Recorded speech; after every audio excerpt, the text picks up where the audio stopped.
కారణం ఏమిటంటే ఆ పిల్ల చెప్పిన మాట, శనివారం మా ఇంట్లో పొయ్యి వెలిగించరు, మా ఇంట్లో ఉన్న వాళ్ళందరూ ఉపవాసమే ఉంటాము.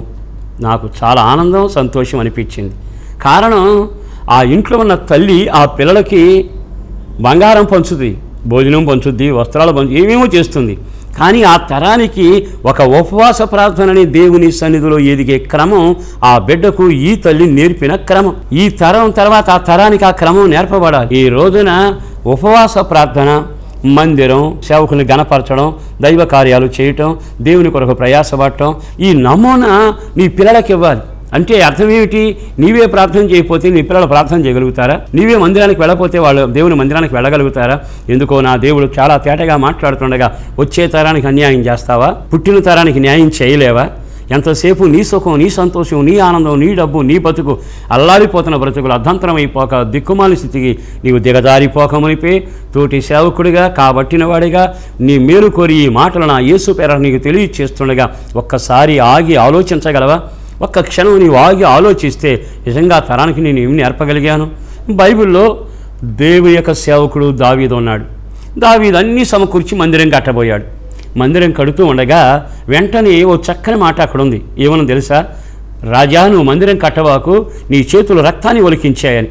సరే, నీ కొడుకు కడతాడంటే అలాగని దాచిన బంగారం, కొడగట్టిన బంగారం, వస్తువులు అన్నీ కొడుకు అప్పగించి ఒక చక్కని మాట అన్నాడు. అయ్యా, నేను దేవుని దగ్గర కొన్ని నమూనాలు నేర్చుకున్నా, కొన్ని అచ్చులు నేర్చుకున్నా, కొన్ని పద్ధతులు నేర్చుకున్నా. మందిరం కట్టినప్పుడు ఏది ఎక్కడ ఎలా పెట్టాలన్నీ ఆయన నేర్పుతూ వచ్చాడు. అందుకని అవన్నీ నేను సిద్ధం చేశా. ఆ నమూనాలు నీకు ఇస్తున్నా. దేవుడు నీ చేత కట్టబడే ఆ మందిరంలో ఈ అచ్చులన్నీ చక్కగా పేర్చబడాలి. ఇది బైబిల్ గ్రంథంలో చాలాసార్లు చూస్తున్నారు. ఒక్కసారి ఆ వాక్యాన్ని మీకు జ్ఞాపకం చేయాలని నేను ఆశిస్తూ ఉన్నాను. ఒక్క క్షణం ఆ మాట వింటేనే ఒక ఆశ్చర్యమైన కార్యంగా అనిపిస్తుంది.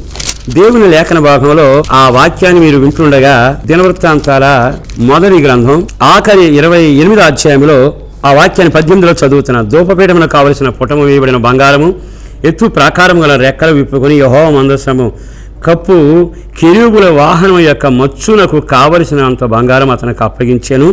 అంత మాత్రమే గాక యెహోవా హస్తము నా మీదకి వచ్చి ఈ మచ్చుల పని అంతయు వ్రాతపూలకంగా నాకు నేర్పానని సొలొమోనుతో చెప్పి అవన్నీ అతనికి ఇచ్చాను. దేవుని దగ్గర ఏమి నేర్చుకున్నావో అది నీవు తప్పనిసరిగా ఇవ్వాలి. నువ్వు దేవుని దగ్గర ఏది నేర్చుకున్నావో ఆ మచ్చుకి ఇవ్వాలి. దేవుని దగ్గర ఉపవాస ప్రార్థన, కనిపెట్టి ప్రార్థన, క్షమించే ప్రార్థన, దేవుని సేవ చేసే కార్యక్రమం, దేవుని మందిర పరిచయం, ఏ మచ్చు నేర్చుకున్నావు, ఏ అచ్చు నీవు నేర్చుకున్నావు అది నమూనాగా నీవు తప్పనిసరిగా వాళ్ళకి అప్పగించగలగాలి.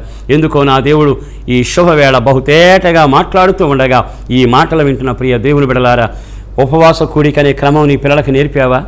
దేవుడు నీకు ఇచ్చిన రక్షణ భాగ్యాన్ని ఆ యొక్క వివరంగా నీకు చెప్పగలిగావా?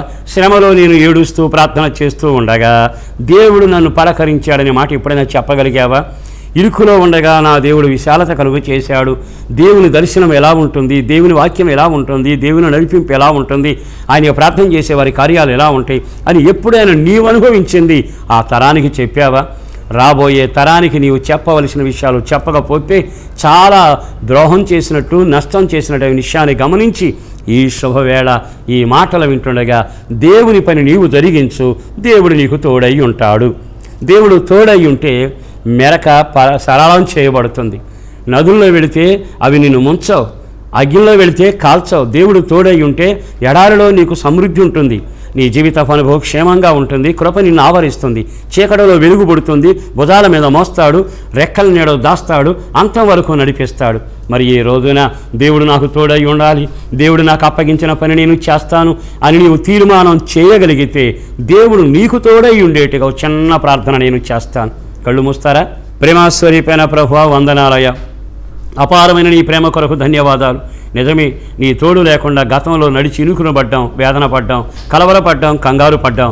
ఈ సంవత్సరం ప్రతి వారికి నీవు తోడుగా ఉండాలి, తోడుగా ఉండే బలమైన కార్యం జరగాలి ప్రభువా. అందుకని నీవు అప్పగించిన పని తప్పక నీ పిల్లలు చేయగలగాలి. ఈ మాటలు ఎంతమంది విన్నారో వాళ్ళంతా తప్పనిసరిగా హృదయమనే మందిరం కట్టుకునేటట్టుగా, నీ మాట వినేటట్టుగా, నిన్ను గురించి వివరించి వర్ణించేటట్టుగా, రాబోయే తరానికి చెప్పవలసిన సాక్ష్య జీవితాన్ని పంచుకునేటట్టుగా ఓ బలమైన తీర్మానం చేసిన ఈ ప్రజలను కార్యం చేసి దీవించండి. మీరు తోడుగా కుటుంబానికి ఉండి నడిపించి ఆశీర్వదించమని నీ రాకడ కొరకు, రాబోయే దినాల కొరకు నీ బిడ్డలను ఆయత్తపరిచి మీరు మహిమ పొందాలని యేసు పరిశుద్ధ నామమున ప్రార్థించి వేడుచూ ఉన్నాము తండ్రి. ఆమేన్. తండ్రి అయిన దేవుని యొక్క ప్రేమ, ప్రభుని యేసుక్రీస్తు వారి కృప, పరిశుద్ధాత్మ దేవుని అన్యోన్య సహవాసం మీకును సర్వ పరిశుద్ధులకును ఆయన రాకడ కొరకు ఎదురు చూస్తున్న సర్వ మానవాళికిని ఆయన కృప సమృద్ధిగా తోడయ్యుండునుగాక. ఆమేన్. మీ అందరికీ హృదయపూర్వక వందనాలు. ప్రభు మిమ్మల్ని అత్యధికంగా ఆశీర్వదించునుగాక. మీకు ఒక చిన్న మాట చెబుతాను. ప్రతి నెల 15వ తారీఖు రాత్రి హనుమాన్ జంక్షన్లో ఉన్న హోసన్నా ప్రార్థనా మందిరంలో సంపూర్ణ రాత్రి ఉపవాస ప్రార్థనా కార్యక్రమం కొన్ని సంవత్సరాలుగా నిర్వహించబడుతుంది.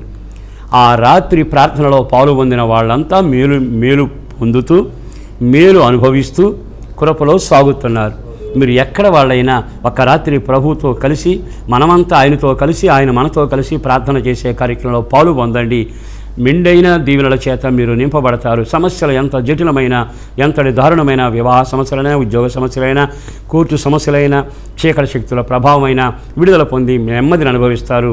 ఆ కార్యక్రమానికి ప్రతి నెల 15వ తేదీ రాత్రి జరిగే కార్యక్రమానికి హనుమాన్ జంక్షన్లోని హోసన్నా మందిరం నిర్వహిస్తున్న ఆ కార్యక్రమానికి మరొక్కసారి హృదయపూర్వకంగా మిమ్మల్ని ఆహ్వానిస్తున్నాం.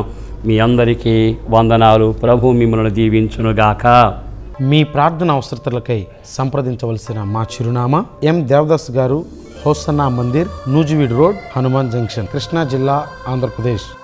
మా ఫోన్ నెంబర్లు 0865242751 944077272272.